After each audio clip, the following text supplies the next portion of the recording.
దేవుడు ఇది చేయి అంటాడు, నేను చేయను అంటాడు, సరే అంటాడు దేవుడు. అది చేసే వరకు దేవుడు నెక్స్ట్ ఇన్స్ట్రక్షన్ ఇయ్యాడు. Able to understand? So now there is rare, వాక్యమే లేదు. ఆ సమయంలో చూద్దాం ఏమవుతుంది. Let's read verse 2.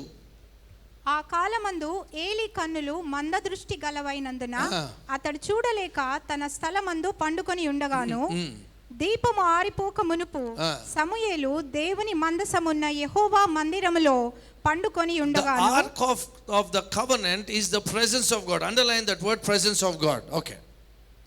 యెహోవా సమూయేలును పిలిచెను. అతడు చిత్తమండి నేనున్నానని చెప్పి. సమూయేలు వయసు అప్పుడు ఎంత తెలుసా? 8 years old అండి, చిన్న పిల్లోడు, 8 years old. చదవండమ్మా. ఏలి దగ్గరకు పోయి, నీవు నన్ను పిలిచితివి కదా, నేను వచ్చినానెను. అతడు, నేను పిలువలేదు, పోయి పండుకోమని చెప్పగా అతడు పోయి పండుకొనెను.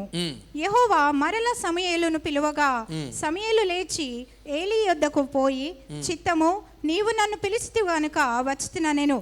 అయితే అతడు, నా కుమారుడా, నేను నిన్ను పిలవలేదు. గమనించండి, 8 ఏళ్ల వయసులో సమూయేలు దేవుని స్వరం విన్నాడు, కానీ he didn't have the maturity and the ability to recognize the voice of God. అర్థమవుతుందా? ఇది దేవుని స్వరం అని రికగ్నైజ్ చేయలేకపోతున్నాడు, కానీ దేవుని స్వరం విన్నాడు ఆయన.